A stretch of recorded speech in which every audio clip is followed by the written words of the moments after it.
तुमच्या सर्वांचं excellence agriculture अकॅडमीच्या YouTube चॅनलला सहर्ष स्वागत आहे. आतापर्यंत आपण व्हिडिओ बघितलेत एखाद्या एक्झामची, ॲग्री एमपीएससी असेल, कृषी सेवक असेल, बँकिंग असेल, वेगवेगळ्या एक्झाम संदर्भात अभ्यास कसा करायचा वगैरे. तर आज मला वाटलं की आजपासून 1 जानेवारी 2026चं पहिलं दिवस आहे. सो बऱ्याचदा आपण दरवर्षी नवीन रिझोल्युशन्स बनवतो. आपण हे करू, ते करू, ह्या वर्षात सिग्निफिकंट फरक आणणार, असं करणार, तसं करणार. आणि काही दिवसांनी पुन्हा एरे माझ्या मागल्या अशा पद्धतीने होतं. सो मला वाटलं की तुम्ही ज्या विद्यार्थी दशेत आहात तर त्या एजमध्ये काही गोष्टी तुम्हाला जर आधीच कळाल्या तर पुढचं आयुष्य जे आहे, तुम्ही करिअरचा टप्पा असेल किंवा पर्सनल लाईफमध्ये असेल, खूप पुढे जाऊ शकता. तर त्या दृष्टीनं थोडी मिनिटं तुमच्याशी बोलायची होती, म्हणून मी तुमच्या समोर आहे. स्टार्ट करूया. आता मी बऱ्याचदा मोटिवेशन लेक्चर्स वगैरे मी आपल्या क्लासमध्ये वगैरे देतो. पोरं तेवढीच पेटून उठतात. 14-15 दिवस खतरनाक अभ्यास, 10 तास, 16 तास, 15 तास, बरोबर, 20 तास. तर त्यानंतर काही दिवसांनी पुन्हा एक 4-5 दिवस झाले की पुन्हा मग रुटीन एरे माझ्या मागल्यात, जसं आपण आधीपासून आपलं रुटीन होतं तशाच पद्धतीनं. सो मोटिवेशन जे आहे, म्हणजे मला तुम्हाला हे सांगायचं आहे की आत्ता लेक्चर ऐकून कदाचित पेटून उठतात, पण तुम्ही जर तुमच्या डेली रुटीनमध्ये, तुमच्या प्रोसेसमध्ये जर तुम्ही चेंजेस नाही आणले तर आजचं लेक्चर फक्त काय होईल की जसं आपण मूवीज बघितल्यानंतर, हाऊस द जोश म्हटल्यानंतर आपण पण असं थिएटरच्या बाहेर येऊन चालताना पण आपल्याला वाटतं आपण सोल्जरच आहे, सगळं एवढं अंगात असं जोश भरलेला असतो. ओके, सो मूवीचा इफेक्ट अगेन काही तास किंवा एखादा दिवसच राहतो.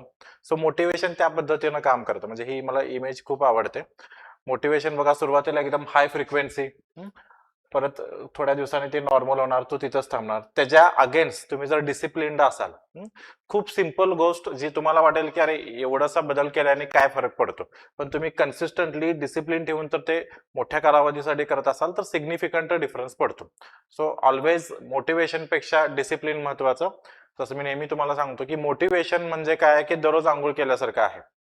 मी आज आंघोळ केलं, आता 10 दिवस मी आंघोळ नाही करणार, असं मोटिवेशनच्या होत नाही. मोटिवेशनचा डोस मग दररोज द्यावा लागतो. त्याच्याऐवजी तुम्हाला माहित आहे की काय प्रोसेस आहे. आता तुम्ही कुठल्याही एक्झामला टॅकल करत असाल, फेस करत असाल, तर त्या एक्झामचा सिलेबस तुम्हाला माहित आहे. त्यासाठी काय बुक लिस्ट आहे माहित आहे. त्यासाठी तुम्हाला समजा कुठला कोर्स लावला असेल तर कुठले कोर्स किंवा कुठला व्हिडिओ बघायचा आहे तुम्हाला माहित आहे. त्याची रायटिंगची जर एक्झाम असेल डिस्क्रिप्टिव्ह, तर रायटिंग कसं करायचं हे तुम्हाला माहित आहे. एमसीक्यूचे असेल तर एमसीक्यू कुठून सोडवायचे, ऍपमध्ये आहेत किंवा बाहेरची कुठली पुस्तकं आहेत. तुम्हाला प्रोसेस माहित आहे काय करायचं. ओके, तर त्या प्रोसेसवर तुम्ही फोकस केला तर कुठल्याही मोटिवेशनची गरजच राहत नाही, एवढी तुमची तयारी होऊन जाते. ओके, सो आजच मी एक पुस्तक वाचत होतो, द अल्मनॅक ऑफ नावल रविकांत नावाचं पुस्तक आहे. एक 8 वर्षाचा मुलगा त्याच्या आई बरोबर, त्यांच्या आई वडिलांचा डिवोर्स झालेला असतो, तर आई बरोबर तो न्यूयॉर्कला स्थलांतर होतो इंडियामधून, आणि तिथं मग एकदम गरीब लाईफ जगत असतो. जसं अगदी भांडी धुण्यापासून एकदम नॉर्मल मॅन्युअल लेबरची जी कामं असतात तो सगळं करत असतो, पण हुशार असतो. त्याला तिथं शाळेत ऍडमिशन मिळतं. स्लोली त्याची प्रगती होते. आणि हा जो नावल रविकांत आहे, तर आत्ताच्या घडीला सिलिकॉन व्हॅली तुम्ही ऐकलं असेल US मध्ये, जिथं हे मायक्रोसॉफ्ट, फेसबुक वगैरे सगळ्यांचे हेडक्वार्टर्स आहेत. ओके, सगळं जे काय टेक डेव्हलपमेंट वर्ल्ड मध्ये होते सगळी सिलिकॉन व्हॅली कॅलिफोर्नियामध्ये लोकेशन आहे. तर तिथं हा सगळ्यात सक्सेसफुल अँजल इन्व्हेस्टर आहे. म्हणजे जवळजवळ 200 कंपन्यांमध्ये सक्सेसफुल इन्व्हेस्टमेंट करून प्रचंड पैसा कमवलेला. तर त्याच्या अनुभवावरती ते पुस्तक आहे. तर त्या पुस्तकाचा रेफरन्स कधी तर आपण नंतर चर्चा करू. त्यातलं आज मी वाचलेलं मला आवडलेलं पार्ट मी घेतोय, की त्याचं म्हणणं आहे की बऱ्याचदा लोक काय म्हणतात की नाही, यावेळी मी बॅड लक आहे किंवा यावेळी बॅड लक आहे, एक वेळ योग्य आहे, पण मी काय माझं बॅड लक असतो, माझं नशिबाचं असं आहे. तर त्याने नशिबाचं किंवा लकचा प्रकार सांगितलेले आहेत. म्हणजे एखादा व्यक्ती समजा सक्सेस झाला तर यात कुठंतरी तो बसेल. तर पहिला आहे ब्लाइंड लक. म्हणजे जसं आपण म्हणतो जुगार लागला, लॉटरी लागली. ओके, म्हणजे तुम्हालाच काय मिळालं याचं उत्तर नाही, किंवा पुढच्या वेळी तुम्हाला मिळेल का ही शाश्वती एकदमच कमी आहे.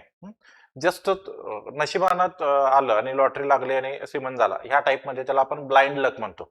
आता याच्यावरती आपला काही कंट्रोल आहे का? काहीच नाही. आपल्या हातात काहीच नाही. त्यामुळे ब्लाइंड लकचा आपल्या करिअरच्या प्रोग्रेशन मध्ये किंवा लाईफमध्ये काही तसा फायदा होत नाही. काही गोष्टी आपल्याला ब्लाइंड लकनी मिळतील ही. समजा एखाद्या मुलाच्या बाबतीमध्ये घेऊ, स्पर्धा परीक्षेचा अभ्यास करतोय, अगदी फ्यू पर्सेंटेज मध्ये, लेस दॅन 1% मध्ये असे काही केसेस असतील की मी अभ्यास कमी केला तरी मला पोस्ट मिळाली, बरोबर. मग हा लकचा पार्ट आहे, हा ब्लाइंड लक आहे. समजा त्याला पोस्ट मिळाली, तो जॉईन जरी झाला, तर हे काय ब्लाइंड लक त्याला कायमच साथ देणार आहे का? पुढचे पण चॅलेंजेस आहेतच ना. जसं आपल्याला सांगितलं की 10वी भारी लय असतं, 10वी तुम्ही करा अभ्यास म्हणजे करिअर सेट झालं, 12वीला पुन्हा तेच रिपीट केलं जातं. नाही, 12वीला चांगले मार्क्स पडायला पाहिजे, गव्हर्नमेंट कॉलेज मिळालं पाहिजे.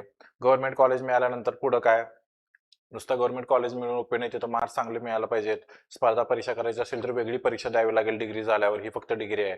तर आयुष्याच्या प्रत्येक टप्प्यांवरती समजा तुम्ही स्पर्धा परीक्षा पण केला, लग्न झालं, त्यानंतर स्पर्धा परीक्षा केला, तुम्ही जॉईन झाला, जॉईन नंतर लग्नाचं टेन्शन, चांगली लाईफ पार्टनर मिळेल का. सो आयुष्याच्या प्रत्येक टप्प्यावरती तुम्हाला चॅलेंजेस येत राहणार.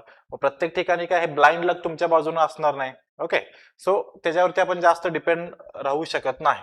दुसरा आहे हसलर्स लक. हसलर्स लक म्हणजे काय, एखादा पर्सन कायम प्रयत्न करत राहतो किंवा ही गोष्ट मला नाही जमली, ठीक आहे मग ती गोष्ट करून बघू. ओके, याच्यातून काय पुढे होणार आहे की स्लोली त्याला त्याच्या ॲबिलिटी लक्षात येत राहतात. ओके, आणि मग अशा पर्सनच्या बाबतीमध्ये लक कधी ना कधीतरी फेवर करतो, तो सेट होतो.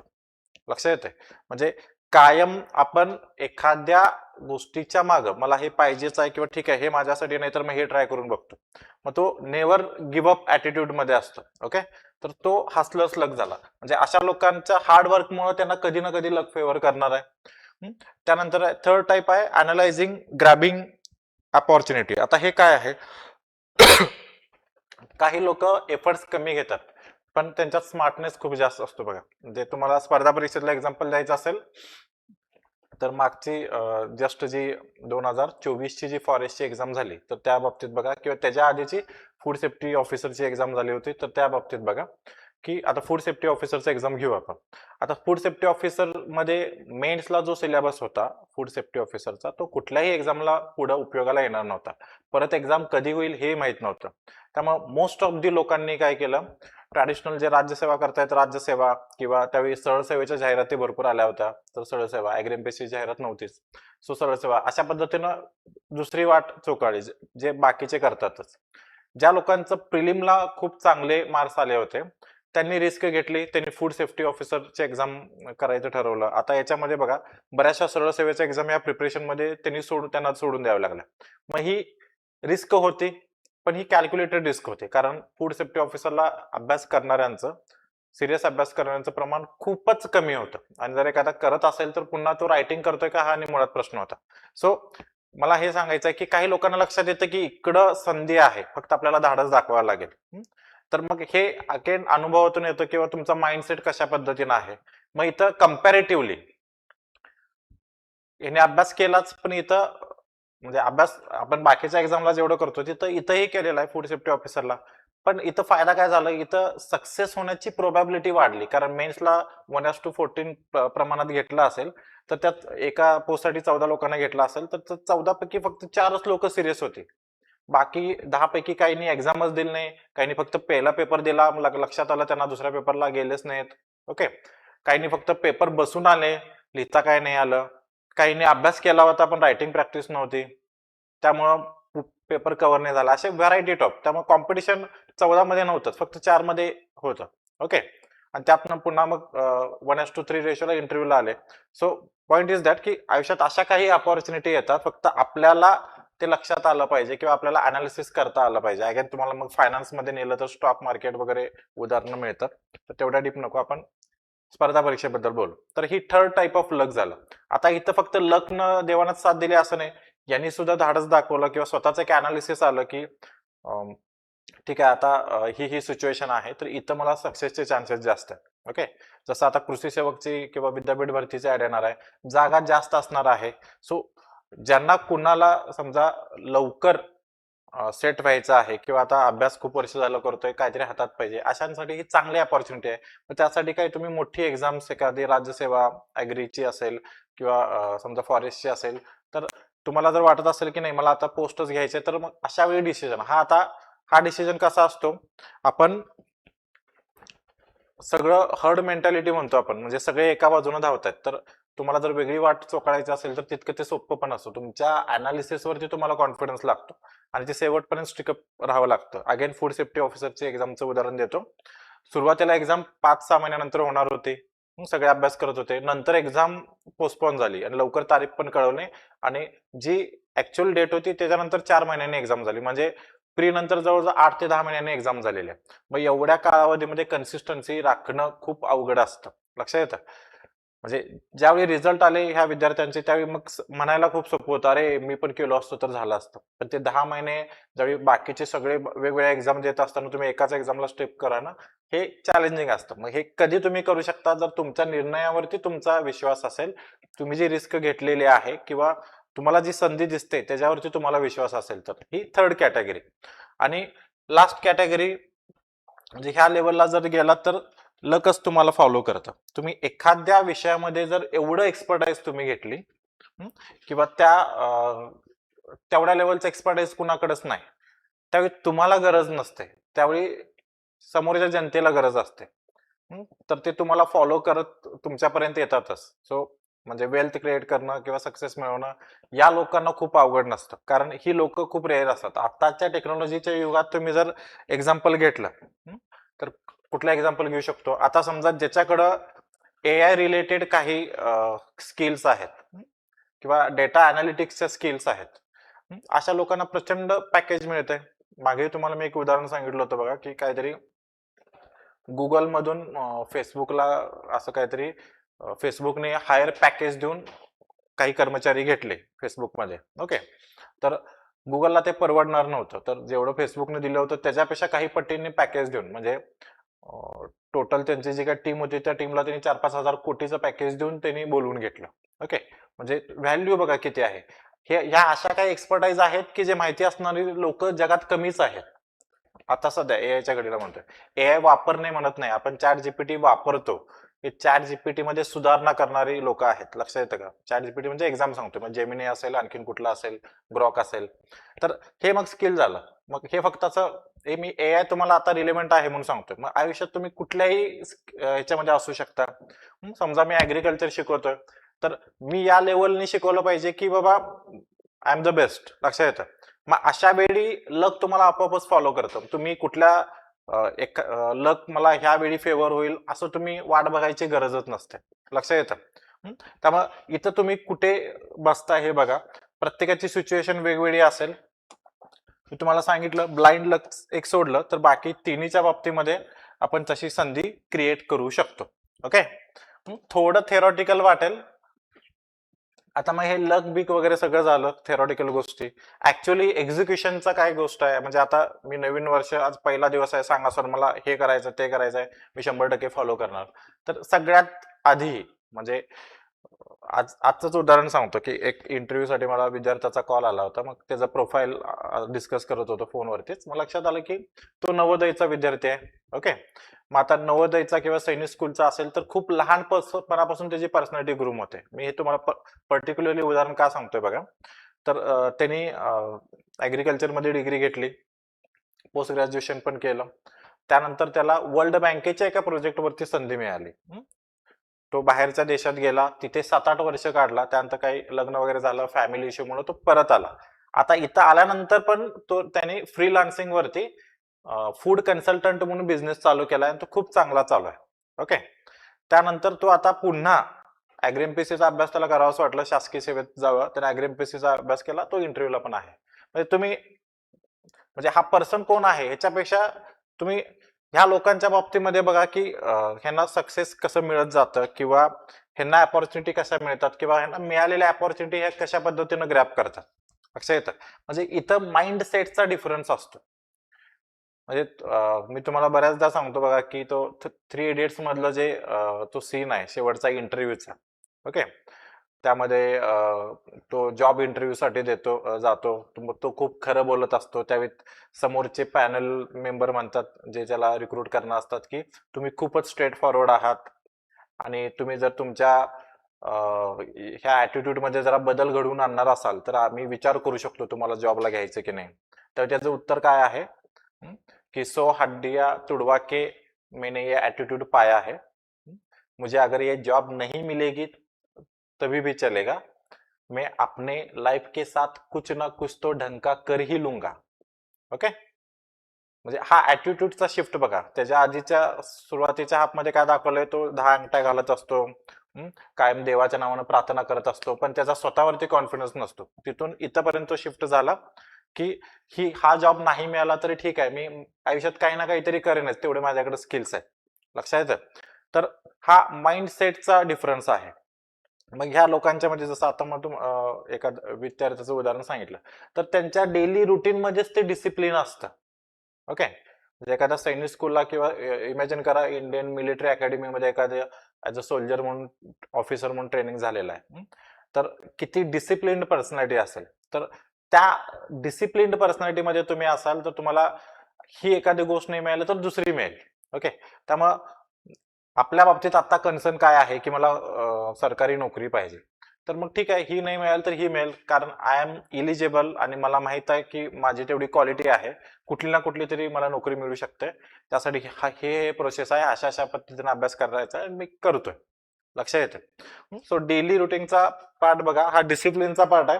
म्हणजे तुम्ही रिझोल्युशन पण मी तुम्हाला पुढे सांगेन की तुम्ही कशा पद्धतीनं ठरवायचं की ह्या वर्षी मला काय काय करायचं. तर त्यासाठी आधी पॉईंट बघू. एक तर तुम्हाला मॉर्निंगचं तुमचं फिक्स टाइम पाहिजे. असं गरजेचं नाही की तुम्ही सकाळी 5लाच उठा, 4ला उठा. उठत असाल तर दॅट इज व्हेरी गुड. पण समजा काही ना रात्री अभ्यास करायची सवय असते, उशिरा उठतात, तर एक फिक्स शेड्यूल ठेवा. त्यानंतर सगळ्यात महत्वाची प्रिऑरिटी तुमची असली पाहिजे हेल्थ. आता कदाचित तुम्ही 30s मध्ये आहात, म्हणजे समजा मोस्ट ऑफ द स्टुडंट जे आहेत ते 23 to 30च्या दरम्यानच्या एज मध्ये आहात, तर त्या एजला हेल्थचे एवढे इश्यूज वगैरे येत नाही. पण म्हणजे तुम्हाला हेल्थ प्रॉब्लेम्स नाहीत ह्याचा अर्थ म्हणजे तेवढ्या पुरतच आपण एक्सरसाइज बद्दल बोलतोय असं नाही. तुम्ही कधी इमॅजिन केलंय का किंवा ऑब्झर्व केलंय का, तुम्ही ज्यावेळी जिमला जाता महिना 2 महिना, बॉडी एकदम एकदम हट्टीकट्टी झालेली असते, त्यावेळी तुमच्या बोलण्यामध्ये, वागण्यामध्ये पण कॉन्फिडन्स येतो. ओके. सो रन करणं, एक्सरसाइज करणं, जिमला जाणं, ह्याचा फक्त आपल्या बॉडीवरती इम्पॅक्ट होत नसतो, माइंडवरती पण तो कॉन्फिडन्स रिफ्लेक्ट होत असतो, कारण तसे हार्मोनल आपल्या बॉडीमध्ये चेंजेस होत असतात. ओके. सो हे एक शेड्यूल असून दे. याच्यामध्ये मेडिटेशन, बऱ्याचदा मी तुम्हाला क्लासमध्ये सांगितलेलं आहे की एक विपश्यनाचा कोर्स असतो. ओके.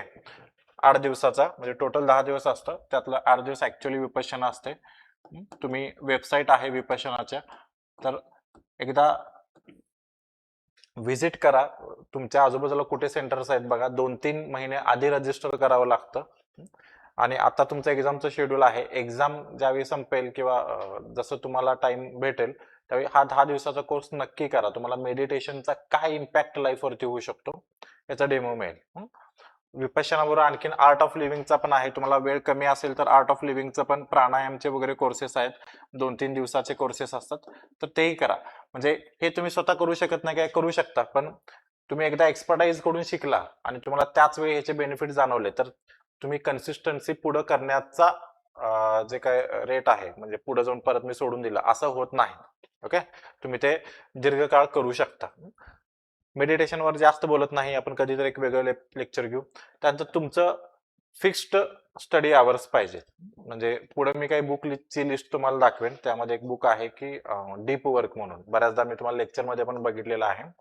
तुम्ही दिवसातले 6 ते 7 तासच अभ्यास करा. मी काय म्हणतोय बघा, आय नो तुमच्या सगळ्यांचा ऍव्हरेज 10-12 तास वगैरे असेल, एक्झाम जवळ आली तर तेवढं ठीक आहे, पण इन जनरल सांगतो, एखादा मुलगा 6 ते 7 तास जरी अभ्यास करत असेल, पण एकदम लेझर शार्प फोकस म्हणतो आपण, झिरो डिस्टर्बन्स, मी आता अभ्यासाला बसलोय 2 तास मी हलणार नाही, मग कुठलंही सोशल मीडिया, कॉल्स, कोण भेटायला आलं, चहा बिया काही नाही, 2 तास मला या पुस्तक आणि ह्या टॉपिकच्या बाहेर काही माहित नाही, या पद्धतीनं तुम्ही करत असाल, तुमचे फिक्स आवर्स असतील तर 6 ते 7 तासाचा पण हे फरक पडतो. म्हणजे मी माझं उदाहरण सांगतो की मी IRI ला असताना माझे काही सिनियर, आम्ही सगळे युपीएससी वगैरे अभ्यास करायचो, तर काही सिनियर मी असे बघितले, तर त्या काळात त्यांच्याकडे डेस्कटॉप वगैरे असायचे आणि कंटाळा आला की एक त्यांचं फिक्स टाइम शेड्यूल असायचं, एक अर्धा-पाऊण तास व्हिडिओ गेम खेळ किंवा संध्याकाळी कंपल्सरी 1 तास बॅडमिंटन खेळ. पण ज्यावेळी ते अभ्यासाला बसायचे, जे काय त्यांचं त्यांचे युपीएससीला पण आवर्स मी बघितलेत की 6-7 तासापेक्षा जास्त नसायचं. पण त्यावेळी अभ्यास म्हणजे अभ्यास. आपला प्रॉब्लेम काय होतो माहिती आहे का, की अभ्यास करताना खेळायचं किंवा टाइमपासचा विचार किंवा टाइमपास करताना अरे आज अभ्यास झाला नाही ह्याचं दुःख. म्हणजे धड आपण एंटरटेनमेंट पण एन्जॉय करत नाही आणि धड अभ्यास पण करत नाही. ओके. सो तुमचे फिक्स्ड स्टडी आवर्स पाहिजेत. तुमच्या डेली टाइम टेबलमध्ये प्रत्येकाचं वेगवेगळं असेल.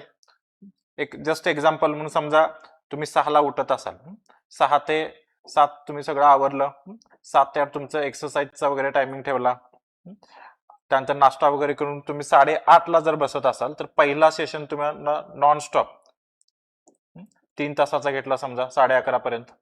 ओके. याच्यामध्ये आपण आधेमध्ये एक 5 मिनिटं इकडे तिकडं फिरून आलो, फक्त फिरून आलो म्हणते, काय मोबाईल नाही काही नाही करायचं. त्यानंतर 11:30ला समजा तुम्ही जेवला. आता हे हॉस्टेलचं टाइम टेबल नाही मला माहित आहे, मी जाता आता तुम्हाला सांगतो. समजा पुन्हा 1 तासभर तुम्ही ब्रेक घेतला, 1.5 तासाचा ब्रेक घ्या जेवण आणि विश्रांती. तर आता किती पुन्हा 1 पासून तुम्ही चालू केलं 4 वाजूपर्यंत, पुन्हा 1 तासाचा ब्रेक घ्या. तर तुम्हाला 6 ते 7 तास तुम्ही करून बघा. तुम्ही स्वतः ऑब्झर्व करा, टायमर लावून बघा की तुम्ही अभ्यासाला ज्यावेळी बसता त्यावेळी किती डिस्ट्रॅक्शन्स येतात. त्यामुळे तुम्हाला थेरॉटिकली ऑन पेपर वाटत असेल की तुम्ही 10-12 तास अभ्यास करताय, ऍक्च्युली क्वालिटीचा अभ्यास किती होतोय बघा. मग जर एवढा कमीच होत असेल तर मग एवढाच अभ्यास करा, बाकीचा वेळ तुम्ही बाकीच्या गोष्टींसाठी वापरा. ओके. म्हणजे तुम्हाला किमान अभ्यासाचं तरी समाधान राहील.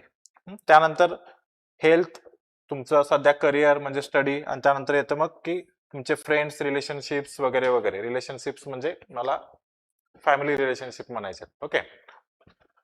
तर आता याच्यामध्ये काय आहे, आपण अभ्यास करतोय, मग आपण व्हॉट्सअप वापरत नाही. एमपीएससी मध्ये थंब रूल आहे, I am not using WhatsApp. टेलिग्रामला आहे मी, बरोबर. तो तिकडे टेलिग्रामला पिक्चर डाउनलोड करत असतो. असे पण एक्झाम्पल्स आहेत. बरेचसे जण स्टेडीली फॉलो करतात आणि व्हॉट्सअप बंद असण्याचा प्रचंड फायदे आहेत. मी तुम्हाला हे सांगत नाही की व्हॉट्सअप वगैरे वापरू नका, पण एक फिक्स टाइम टेबल ठेवा. मी काय असेल ते टाइमपास संध्याकाळीच करणार आहे. ओके. म्हणजे संध्याकाळचा मध्ये पण 6 ते 7 असेल समजा, तुम्हाला काय सोशल मीडिया बघायचं आहे तेवढाच ठरलेला टाइम. मॉर्निंग मध्ये तो कुठलाच एंटरटेनमेंटचा टाइम असणार नाही. मॉर्निंग तुमची सगळ्यात जास्त इफिशियंट टायमिंग असतं, कॉन्सन्ट्रेशन चांगलं असतं, त्यामध्ये अभ्यासच करायचा. तर हे फिक्स शेड्यूल असलं पाहिजे. मग तुमच्या मित्रांना काय कॉन्टॅक्ट करायचे आहेत वगैरे, तर हे हे खूप रिगरसली तुम्ही फॉलो केलं पाहिजे. म्हणजे आपण एकदम एक्स्ट्रीमिटीजला जातो. नाही मी आता युपीएससी करतोय, स्पर्धा परीक्षा करतोय, आता मी काय जोपर्यंत पोस्ट काढत नाही तोपर्यंत कुणाशीच कॉन्टॅक्ट ठेवणार नाही. तर हे एक्स्ट्रीमिझम पण चुकीचं आहे. आणि तुम्ही स्पर्धा परीक्षा करताय, तुम्हाला अभ्यासाला जास्त वेळ द्यावा लागणार आहे, तरी तुम्ही तुमचं जुनच रुटीन फॉलो करताय. कोण मित्र आला की लगे एंटरटेन करा. मित्रांना जाणीव झाली पाहिजे की याचा हा अभ्यासाचा टाइम आहे, ह्यावेळी हा फोन उचलत नाही. कायच अर्जंट असेल तर करतील फोन. ओके. पण एकदा तुम्ही त्यांना सांगितलं किंवा तुमच्या वागण्यातनं त्याला जाणवलं तर ते सुद्धा तुमच्या डिसिजनचा रिस्पेक्ट करतात. मुद्दा आहे की आपणच आपल्या डिसिजनचा रिस्पेक्ट नाही करत. आपण आज डिक्लेअर करणार की नाही मला 10 ते 6 मी अभ्यास करणार, टाइमपास करणार नाही, आणि ते 2 दिवस पण तुम्ही फॉलो नाही केलं तर मित्र काय म्हणाले, हे चल प्रत्येक वेळी नाटकच असतात, चल असून ते पिक्चरला जाऊया, बरोबर. सो आधी आपण आपल्या डिसिजनचा रिस्पेक्ट केला पाहिजे. मुद्दा हा आहे की तुम्ही दोन्ही एक्स्ट्रीमिझम टाळा. म्हणजे एकदमच टाइमपास पण चालू आहे असं पण नको आणि एकदम सगळंच बंद केलंय. एक ठराविक टाइम द्या. स्पर्धा परीक्षेची प्रोसेस खूप लांबची असते, पल्ला, बरोबर. तर इथं तुम्ही एक 2-4 महिने सगळं सोडून अभ्यास करू शकता. त्यानंतर तुम्हाला मित्र, आपण सोशल अॅनिमल आहे, मित्र, फ्रेंड सर्कल, घरचे ह्यांची तुम्हाला गरज लागणार. त्यामुळे ते काय असं पूर्ण बंद करून काय असं खूप फरक पडत नाही, उलट नुकसानच होतं. ओके. आणि सगळ्यात लास्ट म्हणजे हे काय असं एक्झामसाठी म्हणून नाही, तुम्हाला आयुष्यात खरोखरच मोठं व्हायचं असेल तर तुम्हाला रिडिंग हॅबिट डेव्हलप केलं पाहिजे. ओके. म्हणजे रिडिंगचा फायदा काय माहिती आहे काय, तुम्ही अशा लोकांची पुस्तकं वाचता किंवा अशा लोकांनी पुस्तकं लिहिलेली वाचता की त्या लोकांनी त्या विषयासाठी आयुष्य घालवलेलं असतं. ओके. म्हणजे एखाद्यानं समजा एखाद्या विषयावरती, जसं फोकसवरती डीप वर्क पुस्तकाचं उदाहरण घेऊया, तर त्यानं समजा 20-25 वर्ष रिसर्च करून ते पुस्तक लिहिलेलं आहे आणि त्यांनी सांगितलं की कसं फोकसने काम केलं पाहिजे. तर त्याच्या 20-30 वर्षाचा जो अनुभव आहे तुम्हाला हार्डली 100-200 रुपयाच्या पुस्तकामध्ये, आणि तुम्ही ते पुस्तक वाचायला समजा तुम्हाला एक 30-40 तास लागले, तर 30-40 तासामध्ये तुम्हाला ते अनुभव मिळणार आहे. तर हे खूप साऱ्या वेगवेगळ्या गोष्टींवरती तुम्हाला म्हणजे त्या त्या क्षेत्रातले एक्सपर्ट असतील किंवा एखादा खूप मोठा महापुरुष वगैरे असेल समजा, तर मग त्यांना एखाद्या सिच्युएशनला त्यांनी कसं फेस केलं, अशा वेगवेगळ्या गोष्टींबद्दल आपल्याला कळतं आणि आपल्याला आपल्या आयुष्यात निर्णय कसे घ्यायचे हे समजतं. म्हणजे रिडिंग सारखी दुसरी क्वालिटी नाही. तुम्ही म्हणाल की नाही सर, मग वेळच भेटत नाही असं आणि तसं, तर खूप नाही, दररोज झोपताना एक फक्त अर्धा तास जरी दिला, एक 10 पानं वाचल्याशिवाय मी झोपणार नाही, एक सिंपल रूल जरी केला तरी तुम्ही म्हणजे डेली 1% इम्प्रुव्हमेंट जरी म्हटलं तर वर्षात बघा खूप इम्प्रुव्हमेंट होते. ओके. आणि हे कोणीच नाही सांगणार. तुम्ही आता म्हणू शकता की नाही सर मी पॉडकास्ट ऐकतो, मी हे ऐकतो, तर मी स्वतः माझ्यावर असे प्रयोग केलेत की बाबा पॉडकास्ट हे करू. पॉडकास्टला एकतर तुम्ही तेवढंच तास दीड तास पॉडकास्ट ऐकत नाही, तुम्ही काय तर दुसरं काम करत बॅकग्राऊंडला ऐकत असता, त्याचा इम्पॅक्ट एवढा राहत नाही. पुस्तक वाचताना तसं नाही होत. तुम्ही पुस्तक वाचायला आणि दुसरंच काय ते करताय असं होऊ शकत नाही. डोळे कान सगळे तुम्हाला शांततेतच तुम्ही पुस्तक वाचत असता, त्यामुळे त्याचा इम्पॅक्ट खूप जास्त असतो. ओके. त्यामुळं असं एक रिझोल्युशन मध्ये तुम्ही ह्या वर्षाचं किमान असं एक रिझोल्युशन करा की या वर्षी म्हणजे माझं रिझोल्युशन असं आहे की मी महिन्यातून एक तरी पुस्तक वाचणार. म्हणजे इन जनरल मी वर्षातून एक मिनिमम 5-6 पुस्तक तरी वाचतो, पण यावेळी ठरवलं की महिन्यातून एक तरी पुस्तक झालं पाहिजे. समजा तुम्ही अभ्यास करताय तर तेवढा वेळ नसेल पुरत, तर किमान मी म्हणतोय 3 महिन्यातून तरी एक पुस्तक होईल. 10 पानं तुम्ही वाचत असाल, 200-300 पानाचं पुस्तक असतं, 5 पानं वाचा, 10 पण जाऊन दे.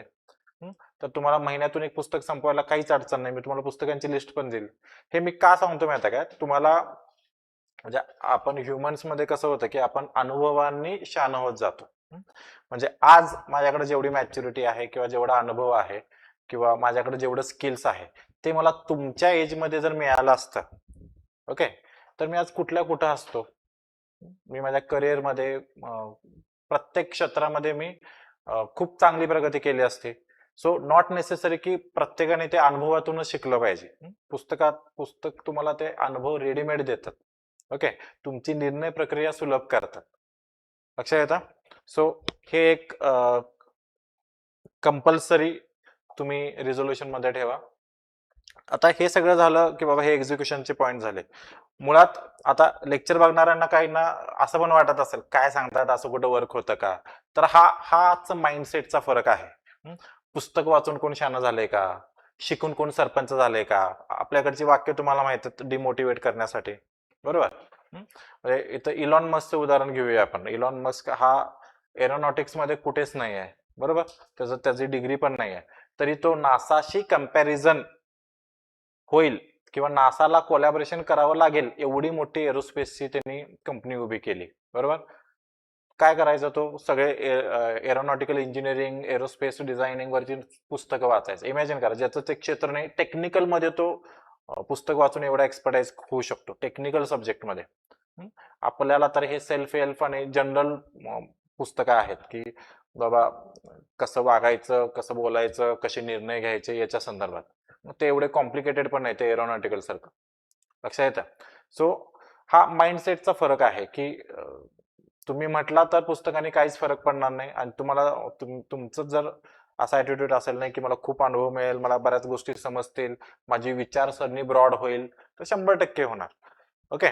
सो माइंडसेट म्हणजे काय की तुम्ही एखाद्या गोष्टीकडे कशा पद्धतीने बघता किंवा तुम्हाला पुढं काय करायचं आहे हे तुमच्याबद्दल तुमच्या माइंडमध्ये क्लिअर आहे. जसं ग्रोथ माइंडसेट मध्ये म्हणतो बघा की मला प्रगती करायची. आता हे शिकलेल्याच माणसाला एवढं सगळं करतं अशातला भाग नाही. तुम्ही गावाकडे पण बघा, अगदी 20-30 गुंठ असलेला एखादा शेतकरी असतो, ओके. त्यातून त्याला काहीच उत्पन्न निघत नसतं, पण तो ती शेती प्लस आणखीन काहीतरी जोडधंदा असं करून मला माझ्या पोरांना शिकवायचं आहे, मला मोठं करायचं आहे. तुमच्यापैकी पण काही पॅरेंट्सने हे केलेलं असेल, तर ह्याला ग्रोथ माइंडसेट म्हणतो. कंटिन्युअस. मग तुम्ही इथं हताश नाही होत आहे की मी खेडेगावात आहे, माझं एज्युकेशनच नाही, मला संधीच नाही. तुम्ही संधी शोधायला लागता, मला हे करायचंच आहे, ओके. त्याला आपण ग्रोथ माइंडसेट म्हणतो. बऱ्याचदा माणसं काय होतात, जसं आपण शासकीय सेवेत पण हे बऱ्याचदा होतं, एकदा आपण जॉईन झालो की हा निवांत, आपण धड हेल्थकडे लक्षात देत नाही किंवा करिअरमध्ये आणखीन काय वेगळं करता येईल का हे आपण काहीच बघत नाही. तसं प्रायव्हेटमध्ये पण होतं. सो ग्रोथ माइंडसेट म्हणजे काय, प्रत्येक वेळी स्वतःमध्ये इम्प्रुव्हमेंट करत राहणं. आता तुमची नीड काय आहे, समजा मला एक जॉब पाहिजे, समजा तुम्ही ग्रुप सीचा एखादा जॉब तुम्हाला मिळाला, तर आता मी तिथंच सॅटिस्फाय राहीन का, म्हणजे तुम्ही सॅटिस्फाय असाल, तुमच्या बाकीच्या प्रायोरिटी असतील समजा, तर त्या पोस्टवर समाधानी राहण्यात पण काय अर्थ म्हणजे समाधानी राहत असाल तरी काही हरकत नाही. पण समजा तुमच्यामध्ये पोटेन्शियल आहे, तुमची प्रायोरिटी करिअरमध्ये ग्रोथ करण्याचीच आहे, तर मग तुमचं तशा पद्धतीनं ग्रोथ माइंडसेट पाहिजे. मग त्यासाठी मी काय करू? असे कोणी लोक आहेत का की ऑलरेडी हा प्रवास पूर्ण केलेला आहे, मला मग त्यांना भेटायचं आहे, त्यांचे अनुभव जाणून घ्यायचे आहेत. ग्रोथ माइंडसेट तुम्हाला लक्षात येतं मी काय म्हणतोय? ओके. दुसरं आहे नेटवर्किंग.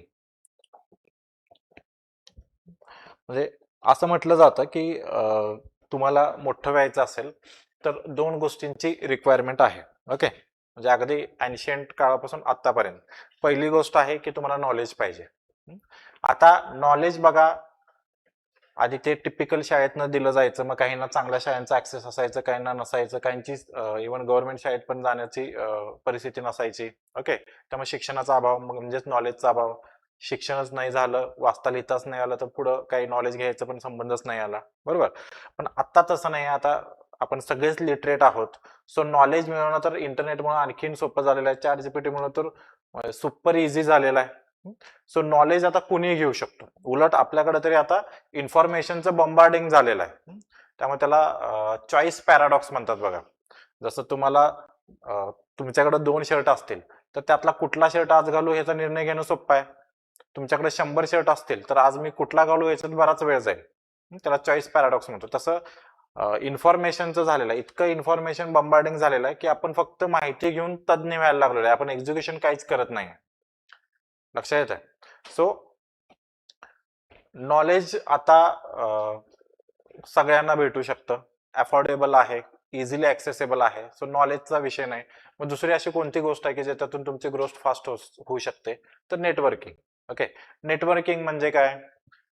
म्हणजे तुमच्या आजूबाजूला तुम्हाला ज्या पद्धतीनं लाईफ जगायचं आहे, ज्या स्टँडर्ड ऑफ लिव्हिंगचं जगायचं आहे, किंवा तुमच्याशी को रिलेटेड ग्रोथ माइंडसेट असणारी जी लोक आहेत त्यांच्याबरोबर तुमचं कॉन्टॅक्ट असणं. ओके. फॉर एक्झाम्पल समजा माझा क्लास आहे, तर मी काय करतोय, मला फॅकल्टींची गरज लागू शकते, किंवा क्लासमध्ये काय नवीन चेंजेस आहेत तर मी दुसऱ्या क्लासच्या कॉन्टॅक्टमध्ये असणं. ओके. किंवा माझं नेटवर्किंग मध्ये काही कॉन्टॅक्ट असे असतील की जे मला क्लासला मदत करतील, मला काही गेस्ट आणायचे आहेत, मग नेटवर्किंगला तिथं मदत होईल. तुम्हाला नेटवर्किंगचा फायदा कसा होतो? जसं आता तुम्ही समजा इंटरव्ह्यूला असाल, तर इंटरव्ह्यू मध्ये काय आहे की मग इंटरव्ह्यूचं प्रिपरेशन केलेला तुमचा सिनियर असेल एखादा, किंवा तुमचा बॅचमेट असेल, किंवा ज्युनियर पण असेल. तर तो त्याचं तुमचं चांगलं रिलेशन असेल तर तुम्हाला हेल्प होईल. नेटवर्किंगचा अर्थ कळतोय का? म्हणजे आता बघा, मी IRI ला होतो दिल्लीला, तर इंडियातल्या प्रत्येक स्टेट मधला एक स्टुडंट तरी तिथं माझ्या चांगला ओळखीचा झाला. ओके. असं होत नाही की मी ह्या स्टेटला चाललोय आणि त्याला कॉल नाही केला, किंवा त्याला काही माहिती त्याच्याकडनं घेतली नाही.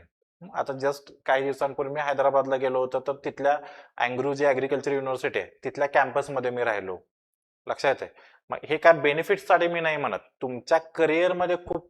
आता तिथल्या युनिव्हर्सिटीमध्ये बघितल्यानंतर राहिल्यानंतर मला लक्षात आलं, अरे किती डेव्हलप्ड युनिव्हर्सिटी आहे, किती प्रोफेशनल वातावरण आहे इथं. मग ह्या ज्या गोष्टी आहेत ना, ह्या नेटवर्किंग मधून पॉसिबल होतात.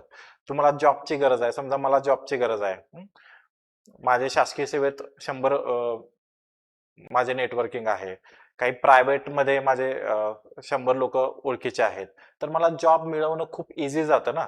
लक्षात येतं नेटवर्किंगचा काय फायदा आहे. मग आता तुम्ही आता करणं म्हणजे काय आलं की तुम्हाला वाटतं ना की याला मला फॉलो करायचं आहे, किंवा हा माझ्यापेक्षा बेटर आहे, तर मला ह्याच्याकडनं शिकण्यासारखं भरपूर आहे, तर त्याच्या कॉन्टॅक्ट मध्ये राहणं. ओके. किंवा डायव्हर्सिफाईड लोकांच्या तुम्ही कॉन्टॅक्ट मध्ये राहणं. लक्षात आलं? त्याला नेटवर्किंग म्हणतो आपण. त्यानंतर फ्रेंड सर्कल. आता फ्रेंड सर्कल नेटवर्किंग थोडं प्रोफेशनल आपण याच्याने बघतो.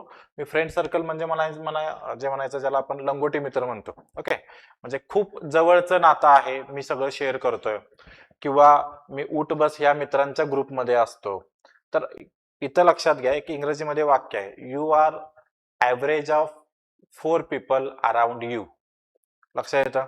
तुमच्या जवळचे जे 4 मित्र आहे किंवा फ्रेंड सर्कल आहे तुमचं, त्या सगळ्यांचं ऍव्हरेज काढलं की तुम्ही असणार आहात. लक्षात आलं?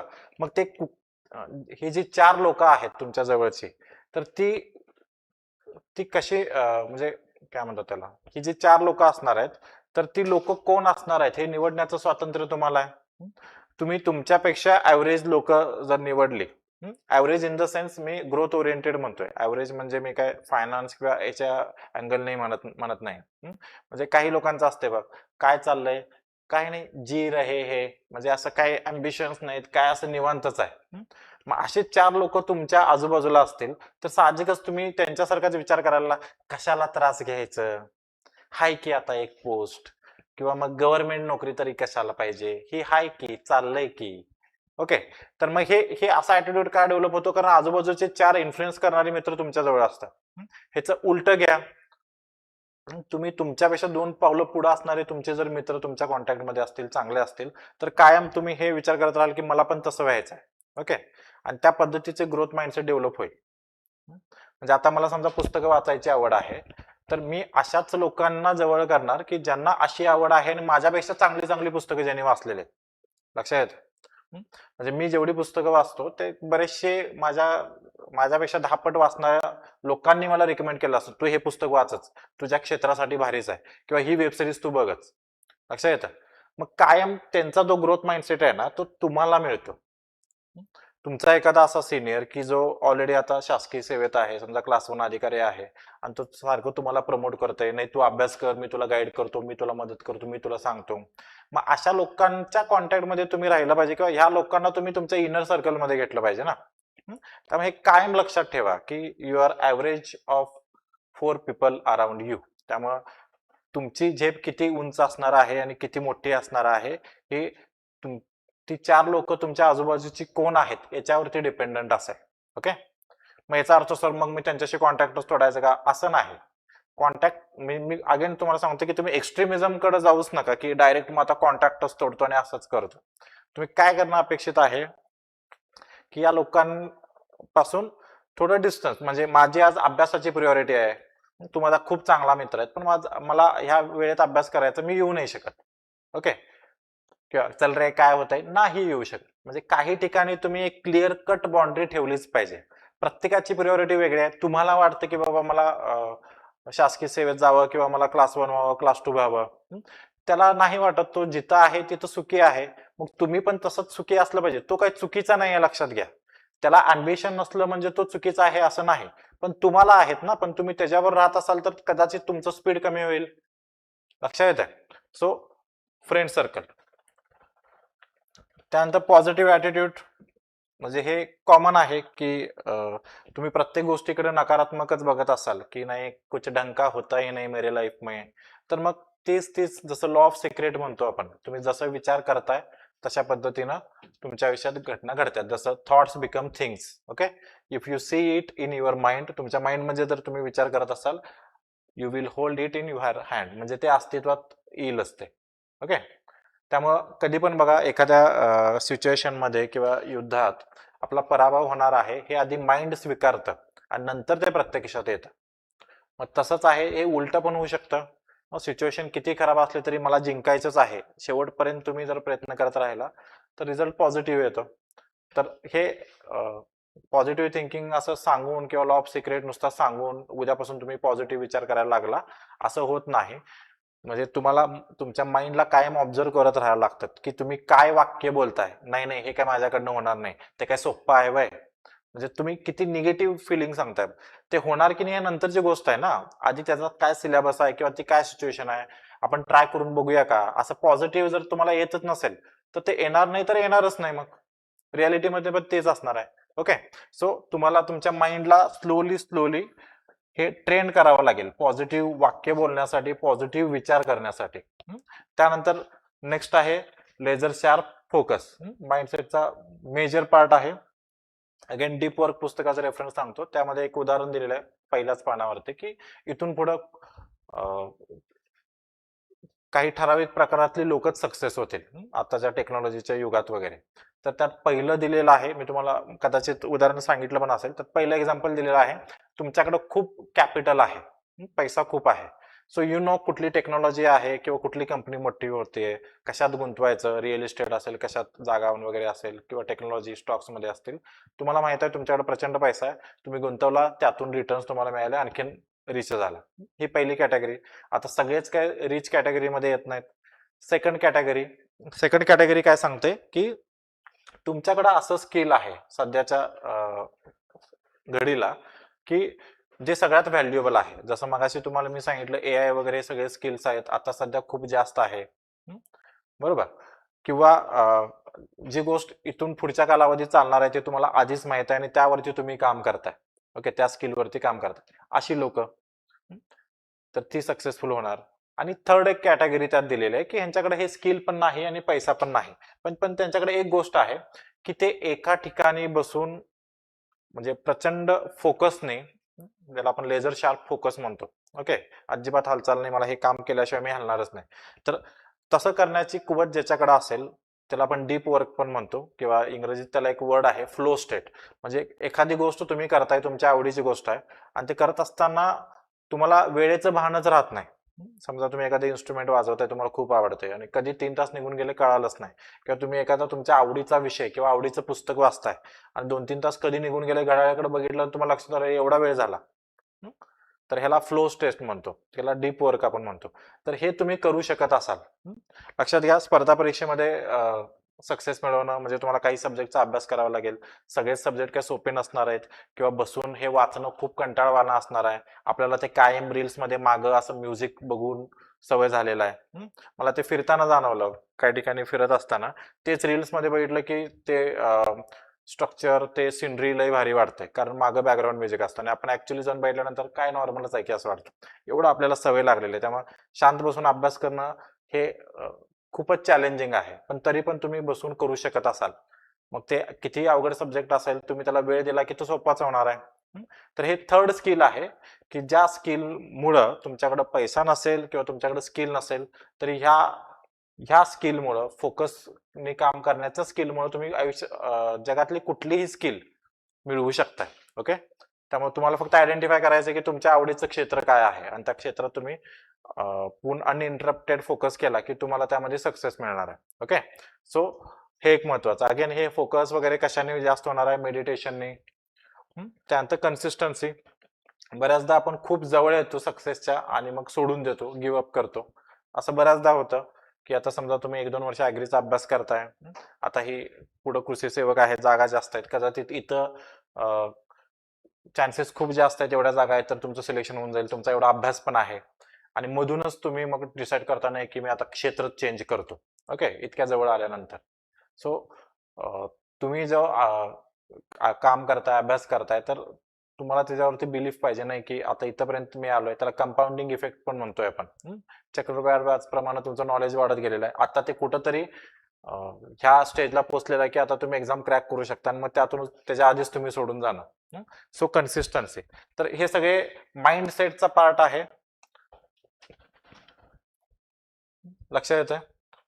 सो काही पुस्तकं आहेत म्हणजे माझी फेवरेट आहेत आणि मला वाटतं की प्रत्येकाने वाचली पाहिजे, इरिस्पेक्टिव्ह ऑफ तुम्ही स्पर्धा परीक्षा करत असाल नसाल.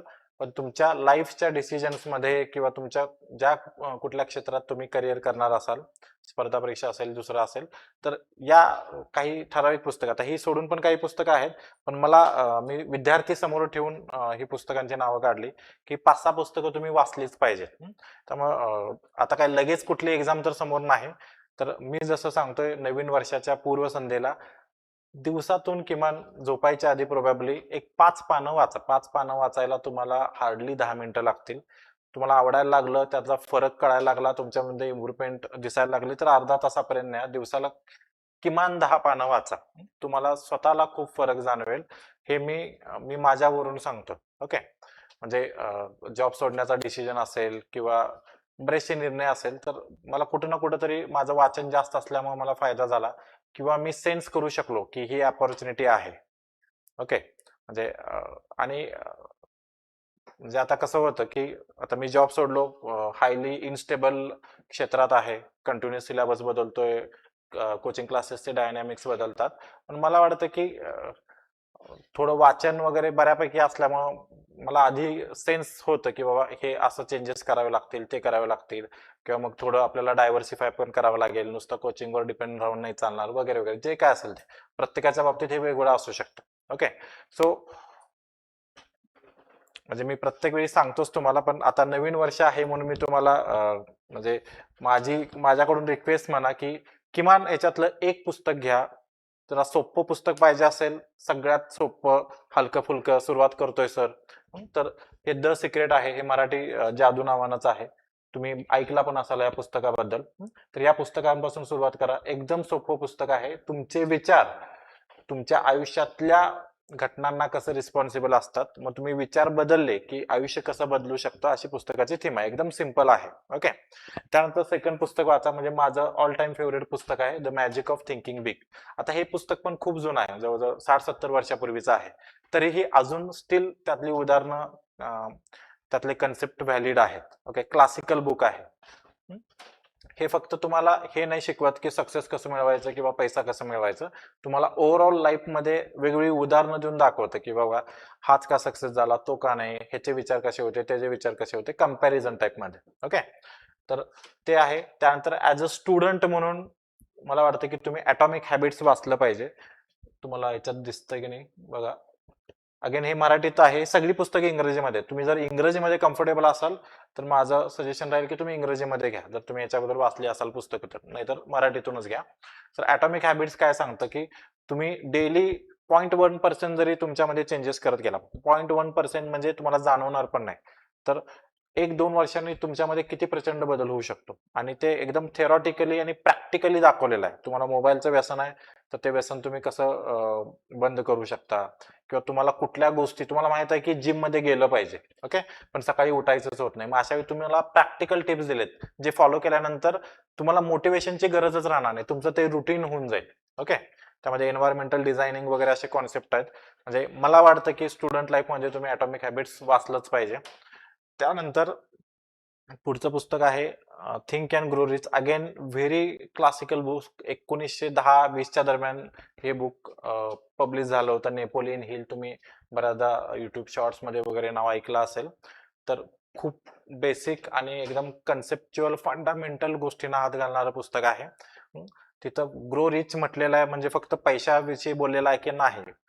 ज्यावेळी रिच म्हणतो त्यावेळी प्रत्येकाला रिच व्हायची हे असते, त्यामुळे ते तसं नाव ठेवलेलं आहे. अदरवाईज आयुष्यातल्या सगळ्या ऍस्पेक्टना टच करणारं पुस्तक आहे. आणि लास्ट आहे, हे थोडं पुस्तक म्हणजे डीप वर्क पुस्तक, खरोखरच डीप आहे. थोडं त्यातले लँग्वेजेस वगैरे पण टफ आहे, त्यामुळे हे तरी तुम्ही इंग्रजीमधून नकाच वाचू, हे मराठीमधूनच वाचा. आणि थोडं लेंदी पण पुस्तक आहे, पण याच्यामध्ये काय सांगितलेलं आहे की आतापर्यंत जेवढ्या जेवढ्या ग्रेट पर्सनॅलिटीज झाल्या, अगदी अल्बर्ट आईन्स्टाईन पासून बरेचसे राष्ट्रांचे प्रेसिडेंट, पंतप्रधान असतील, तर ह्यांची लाईफस्टाईल कसं होतं आणि हे डीप वर्क कशा पद्धतीनं करायचे. ओके. काही लेखक असतील तर हे स्वतःला कसं कोंडून घेऊन विदाऊट डिस्टर्बन्स एखादं काम करायचे, मग ह्यांना इन्व्हेन्शन कसे लागले, किंवा चांगली पुस्तकं कशी लिहिली गेली, किंवा एखाद्या सायंटिस्टला त्याच्या प्रॉब्लेमवरती सोल्युशन कसं भेटलं.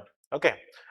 तर याचं सगळं त्यामध्ये वर्णन आहे. आणि महत्वाचं म्हणजे आता मागच्या 10-15 वर्षात जे चेंजेस झालेले आहेत, म्हणजे इंटरनेट बूम झालं, सोशल मीडिया प्रचंड प्रमाणात वाढलं, हातात मोबाईल आला, त्यामुळे कुठंही आपण गेलो तरी आपल्याला डिस्टर्ब करायला मोबाईल आपल्या सोबत आहे. तर या फेजमध्ये आपण मोबाईल आणि इंटरनेट आणि सोशल मीडियाच्या फेजमध्ये आपण कशा पद्धतीनं डीप वर्क करू शकतो, फोकसने काम करू शकतो, त्याच्यावरती याच्यामध्ये एकदम सायंटिफिकली अभ्यास करून लिहिलेला आहे. ओके. तर हे पुस्तक शक्यतो शेवटी वाचा. त्यानंतर माइंडसेट आहे. अगेन मी आता जे काय काय सांगितलं, बरंच याच्यामध्ये तुम्हाला दिसेल की माइंडसेट तुमचा कसा असला पाहिजे. ओके. म्हणजे तुमच्या ज्या काही क्षमता असतील, बऱ्याचदा लक्षात घ्या की आपलं पोटेन्शियल प्रचंड असतं, पण आपण ज्या वातावरणात वाढलेलो असतो किंवा काही अनुभव आलेला असतात, त्यामुळे आपल्याला वाटतं की हे मला जमणार नाही. बऱ्याचदा तुम्हाला मी ते हत्तीचं उदाहरण सांगतो. म्हणजे लहानपणी ज्यावेळी हत्तीला आणलं जातं, माहूत तुम्हाला शब्द माहित असेल, जो हत्तीला ट्रेन करतो, हत्तीबरोबर जो असतो तो. तर माहूत काय करतो, त्याला लहानपणी आल्यानंतर त्याच्या पायाला लोखंडी साखळदंड्याने बांधून ठेवतो. आता ते लहान आहे, बरोबर, लहान मुलांच्या सारखं ते इकडे तिकडे पळायला बघणार, ते सारखं पायाने ते चेन तोडायचा प्रयत्न करतो, तो साखळदंडा तोडायचा प्रयत्न करतो. नंतर नंतर त्याला लक्षात यायला जातं की आपल्या हे कॅपॅसिटीच्या बाहेर आहे, हे आपण तोडू शकत नाही. नंतर नंतर तो प्रयत्न करून सोडून देतो. आता बघा, जसा हत्ती मोठा होत जाईल, तसे काही एक्सपेरिमेंट केलेले आहेत. आता सेम हा हत्ती मोठा होत गेला, तसं आता लोखंडी साखळदंडाच्या ऐवजी तुम्ही नॉर्मल नायलॉनच्या दोरीने समजा पाय बांधायला लागला. ओके. तर आता हत्तीच्या डोक्यात मध्ये मेंटल ब्लॉक आहे की मी हे तोडू शकत नाही, त्यामुळे ते कधी प्रयत्नच करत नाही. याच्या पुढे पण सायंटिस्टने प्रयोग केलेत की हत्तीला म्हणजे ज्याच्या मेंदूमध्ये असं प्रोग्रामिंग झालंय की बाबा मी हे तोडू शकत नाही, अशा हत्तीच्या बाबतीत बोलतोय, की पायाभोवती नुसतं असं काहीतरी फिरवल्यासारखं केलंय. हत्तीला फक्त सेन्स व्हावं की मला काहीतरी बांधलेलं आहे. ऍक्च्युली एकदम लूज बांधलेलं आहे, सहज त्यातनं निघू शकतं. तरीही हत्तीनं कधी प्रयत्न केलेला नाही की ते तोडायचं. हे का होतं? कारण लहानपणापासून माझ्या डोक्यात मेंटल ब्लॉक आहे. नाही नाही, मी ही पोस्ट किंवा ही एक्झाम क्रॅक करू शकत नाही, माझी तेवढी कॅपॅसिटी नाही, किंवा हे काम मी करू शकत नाही. नाही, बऱ्याचदा आपण बघितलेलं आहे. म्हणजे तुम्हाला माहित असेल, समजा तुमच्या बाबतीत धरू की मी लईत लई 1 किलोमीटर पळू शकतो किंवा 200 मीटर 400 मीटर पळू शकतो, त्याच्या पुढे पळू शकत नाही. हे आता तुम्ही स्वतःला समजवलं की ही माझी कॅपॅसिटी आहे. आता इमॅजिन करा, तुम्ही 200 मीटर पळला आणि त्याच वेळी तुमच्या मागं वाघ येऊन उभा राहिला. तुम्ही आता म्हणणार आहे का वाघाला, माझी आता कॅपॅसिटी नाही, मी 200 मीटरच पळू शकतो, खा मला? त्यावेळी सगळी एनर्जी कुठून ना कुठून तरी तुम्हाला येणार आणि आणखीन तुम्ही जोरात पळायला लागाल. म्हणजे आपल्या बॉडीची कॅपॅसिटी असते, कुठंतरी माइंड मध्ये आपण असं प्रोग्रामिंग केलेलं असतं की आपल्याला हे जमत नाही. ओके, तर ह्या सगळ्या गोष्टींवरती माइंडसेट वरती चर्चा केलेली आहे. त्यामुळे डीप वर्कच्या आधी तुम्ही माइंडसेट वाचलं तरी चालेल. ओके, आणि हे सगळं झाल्यानंतर मी आता तुम्हाला हे सगळं थेरॉटिकल आणि काय केलं पाहिजे, कसं असलं पाहिजे वगैरे सांगितलं. आता ऍक्च्युली इम्प्लिमेंटेशनचा पार्ट येतो की व्हिजन बोर्ड नावाचे कॉन्सेप्ट आहे. तुम्ही बऱ्याचदा आता स्टडी रूम मध्ये अभ्यास करत असाल, तुमचं कप्पा असेल, ओके, लायब्ररीमध्ये, तर तिथं तुम्ही असं चिटकून ठेवत असाल की मला ह्या दिवशी हे कम्प्लीट करायचं आहे वगैरे, किंवा एखादं मोटिवेशनल कोट वगैरे ठेवत असाल, तर तसं बोर्ड तयार करणं त्याला व्हिजन बोर्ड म्हणतो. आता हे प्रत्येकाला टिपिकल व्हिजन बोर्ड तयार करता येईलच असं नाही. करता येत असेल, तुमची सेपरेट खोली असेल तर करा. तुम्हाला पुढच्या 3-4 वर्षात काय व्हायचं आहे, तुम्हाला पुढच्या महिन्याचं तुमचं प्लॅनिंग काय, ह्या आठवड्याचं प्लॅनिंग काय, हे सगळं समोर दिसलं पाहिजे. ओके, म्हणजे तुम्ही बऱ्याचदा ते व्हिडिओज मध्ये वगैरे बघितलं असाल. म्हणजे मी आधी इमॅजिन करावं लागतं की मी लंबोर्गी घेणार आहे किंवा आणखीन कुठली फरारी घेणार आहे समजा, आणि आता तर काय एआय म्हणजे तसे पिक्चर पण करून मिळतील, तुम्ही फरारी घेतला आणि त्याच्यासमोर तुम्ही उभा आहे. तुम्ही ते सारखं बघून की मला हे घ्यायचं तुम्ही कुठेतरी सबकॉन्शियस माइंडला ऍक्टिव्हेट करताय. जोपर्यंत तुम्ही हे बिलीव्ह करत नाही की हे मी मिळवलंय किंवा मला हे 100% मिळणार आहेच, तोपर्यंत तुम्ही त्या दृष्टीनं प्रयत्न पण करत नाही, आणि तोपर्यंत ती गोष्ट अस्तित्वात पण येत नाही. सिंपल मी कारचं उदाहरण दिलं, एवढं छोट्या एम्स ठेवू नका. महागडी कार हे काय लाईफ मध्ये काय खूप असे मोठे एम्स नाही आहेत. मी तुम्हाला तुमच्या करिअर बद्दल, फॅमिली बद्दल पण तुम्हाला हे सांगतो. तर हे इमॅजिनेशन पाहिजे. तुम्ही आता हे विजन बोर्ड मध्ये सगळं गाव बघल की सर, मग तुम्ही काय करा, एक नॉर्मल तुमची डायरी असते, डायरीत आज लिहून ठेवा, इथून पुढे 1-2 वर्षांनी, 5 वर्षांनी मी स्वतःला कुठं बघतोय, मी इथून पुढे 5 वर्षांनी काय असणार आहे, 1 वर्षांनी काय असणार आहे. आणि ते एकदा तुमचं फिक्स झालं की मी ह्या पोस्टवरती असणार आहे, हे मी करत असणार आहे, तर मग पुढचा टप्पा की हे मिळवण्यासाठी मला काय काय करावं लागणार आहे. ओके, मग आताचं माझं रुटीन काय आणि मी काय करणं अपेक्षित आहे हे लिहून काढा. म्हणजे बऱ्याचदा लोकांना एक खुळ्यासारखं वाटतं, कोणतं वाचल, कुणाला कोणाचं पडलेलं नाही आहे, आणि समजा एखाद्याने वाचलं तर हसेल. बऱ्याचदा आपली जी स्वप्न असतात ते दुसऱ्याला अशी हेच वाटतात, हे होय, हे असलं काय करू शकेल, काय पण लिहितंय. तो दुसरा काय म्हणतोय हा नंतरची गोष्ट आहे, किंवा तुमच्यासाठी ते इमटेरियल आहे. तुम्ही बिलीव्ह करता का की बऱ्याचदा आता असं होतं की आता सध्या ऍग्री एमपीएससीचा रिझल्ट आलेला आहे, बरोबर?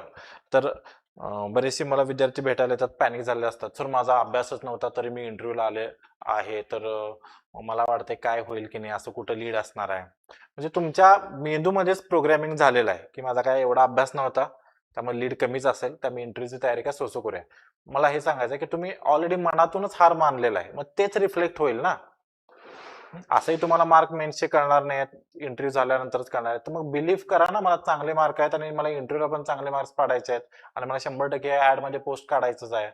जोपर्यंत तुम्हाला नाही वाटत की ही पोस्ट तुम्ही डिझर्व करता, तोपर्यंत मग देवाला पण नाही वाटणार, किंवा तुम्ही जे काही सुपर नॅचरल पॉवर म्हणा, ओके, किंवा निसर्ग म्हणा, त्याला पण नाही वाटणार की ह्याला, हा स्वतःच म्हणतोय की मी डिझर्व करत नाही, तर मी ह्याला कशाला द्यायचं. लक्षात येतं? सो लिहिल्यानंतर काय होतं, तुमच्या मेंटल क्लिअरिटी येते तुम्हाला. म्हणजे मला एक्झॅक्टली काय करायचं आहे. नुसता युट्यूब पॉडकास्ट बघितलं किंवा हे लेक्चर ऐकलं, आता पेटून उठलो, मग असं असं करणार आहे, मनात ठरवलं, तर 2 दिवसात हा फिवर आहे तो खाली येणार आहे. जसं तुम्हाला मी मगाशी सांगितलं, एखादा मोटिवेशनल तुम्ही पिक्चर बघितला, तुम्हाला लईच भारी वाटेल, लगे एक दिवस तुम्ही लगेच शायनिंग मारणार, परत 2-3 दिवसानंतर मोटिवेशन गेलं की परत आहे तसंच. ओके. पण ज्यावेळी तुम्ही लिहिता ना, त्यावेळी तुमचं माइंड, तुमचे डोळे, तुमचे हात हे सगळं सिंक्रोनायझेशन मध्ये येतं.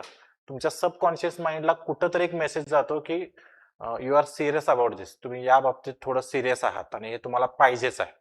लक्षात येतं. आणि ते क्लिअर कट होतं ना की मला काय पाहिजे. तुम्ही सकाळी उठल्यानंतर फक्त एकदा त्या पानावरून नजर जरी फिरवलं की हे हे माझं टार्गेट आहे, हे मला बनायचं आहे, तर त्या क्षणापासून तुम्ही त्याच्या मागं ते कम्प्लीट करण्यासाठी जे जे करावं लागतं, जे डिसिप्लिन लागणार आहे, ज्या न आवडत्या गोष्टी तुम्हाला करायला लागणार आहेत, ते सगळं तुम्ही करता. पण हे कधी होणार आहे, ज्यावेळी तुम्ही लिहून काढा. मग ते व्हिजन बोर्डचं असं म्हणजे जसं बोर्ड करून लिहा किंवा तुमच्या डायरीत लिहा. पण डेली नसेल जमत तर किमान आठवड्यातनं 2-4 वेळा सकाळी उठल्या उठल्या किंवा डेली तर बघितलं तर खूपच छान. तुम्ही ते पान वाचल्याशिवाय दिवसाची सुरुवात नाही झाली पाहिजे की मला काय व्हायचं आहे आणि मला त्यासाठी काय काय करायचं. लक्षात आलं? सो मला वाटतं की प्रत्येकाने नवीन वर्षाचं रिझोल्युशन करा. मी नाव न्यू इयर ट्रान्सफॉर्मेशन दिलं. ट्रान्सफॉर्मेशनचा अर्थ काय? तुमच्यामध्ये सिग्निफिकंट बदल होणं. रिझोल्युशन हे नावापुरतं राहील. आज तुम्ही रिझोल्युशन कराल, मी हे करणार आहे. जसं जिमचं उदाहरण मी तुम्हाला कायम सांगतो. डिसेंबरच्या एंडला किंवा आता जानेवारीच्या फर्स्ट वीक मध्ये बघा, जिमची कॅपॅसिटी 100ची असेल तर ते 150 ऍडमिशन देतात. कारण त्यांना माहित आहे ह्याच्यातली त्या 150 पैकी एक 20-25 लोक फक्त 1 तारीख ते 5 तारीखच लावणार आहेत. त्यानंतर 5 तारीख ते 10 तारीख पुढचे 20-25च लावणार आहेत. आणि 15 तारखेनंतर 100ची कॅपॅसिटी आहे, जिथं 150 ऍडमिशन आता घेतलेत तिथं 15 जानेवारी नंतर 70-80 पण लोक नसणार आहेत. ओके. सो ते आरंभशूर असा शब्द आहे. नवीन नवीन गोष्टी करायला सुरुवातीला खूप भारी वाटतं आणि एक्साइटमेंट मध्ये आपण करतो, पण मोटिवेशन टिकत नाही. हे का टिकत नाही? मला हे का पाहिजे ह्या प्रश्नाचं उत्तर तुमच्याकडे नाही आहे. मला ही पोस्ट का काढायचं आहे? ज्या दिवशी तुम्हाला रिझन्स तुमचे क्लिअर्स असतील, ओके, त्या दिवशी 100% तुम्ही डेडिकेटली करणार. तुम्हाला काही मोटिवेशनची गरज लागणार नाही, कुणी सांगायची गरज लागणार नाही. तुम्ही पेटून उठून अभ्यास कराल. मग हे जे व्हाय आहे, मला हे का पाहिजे या प्रश्नाचं उत्तर प्रत्येकाचं वेगवेगळं असू शकतं. बरोबर. मी ऍग्रीला आलो, मला इंजिनिअरिंगला पण ऍडमिशन मिळत होतं, मेडिकलला पण मिळत होतं. ओके. पण मी ऍग्रीला आलो कारण मी चॉईस केली होती, मला हे आवडलं. आता मी ऍग्रिकल्चरला आल्यानंतर बऱ्याच लोकांनी नाकं मुरडली, ऍग्रिकल्चर घेतला, इकडे तिकडे मिळत होतं, एवढं हुशार पोरगं होतं. आता मग तिथं माझी जबाबदारी झाली की मी ऍग्रीला यायचं डिसिजन घेतलाय, तर मला प्रूव्ह करायचं की माझा डिसिजनच योग्य होता, हे माझं आवडतं क्षेत्र आहे. ओके. मग मी डिग्रीमध्ये अभ्यास करणं, मी IRI साठी JRF चा अभ्यास करणं, दिल्लीला ऍडमिशन घेणं MSc ला, हा त्याचा एक पार्ट होता. लक्षात येतं? मग तुम्हाला जर व्हाय माहित असेल ना, प्रत्येकाचं रिझन्स वेगळं असू शकतं. काहींचं रिझन असं असू शकतं की आमची घरची परिस्थिती गरीब आहे, मी जर सरकारी नोकरी मला जर मिळाली तर एक इन्कम स्टॅबिलिटी, फायनान्शियल स्टॅबिलिटी येईल. मी माझ्या भावंडांना चांगलं शिक्षण देऊ शकेन, मी माझ्या आई वडिलांना चांगल्या सुविधा देऊ शकेन, एवढं आयुष्यभर त्यांनी कष्ट केलेलं आहे. हे प्रत्येकाचं रिझन्स वेगळे असतील. पण जर तुम्हाला ते रिझन सापडलं तर तुम्हाला कुणाच्याही मोटिवेशनची गरज लागणार नाही. तुम्हाला प्रोसेस माहित असेल तर ती प्रोसेस तुम्ही फॉलो कराल आणि तुम्हाला सक्सेस मिळून जाईल. ओके. सो म्हणजे इथपर्यंत मला सांगायचं होतं. पुन्हा सर्वांना नवीन वर्षाच्या हार्दिक शुभेच्छा. ज्या काही तुमच्या मनोकामना असतील त्या सर्वच्या सर्व 2026 मध्ये पूर्ण होत. तुम्ही जर स्पर्धा परीक्षा करत असाल तर तुम्हाला गुलाल आणि हळद ह्या 2026 मध्येच लागोत. तुमच्या आवडीचा लाईफ पार्टनर आणि तुम्हाला आवडीचा जॉब पण मिळवत, अशी सदिच्छा व्यक्त करतो आणि इथंच थांबतो. धन्यवाद.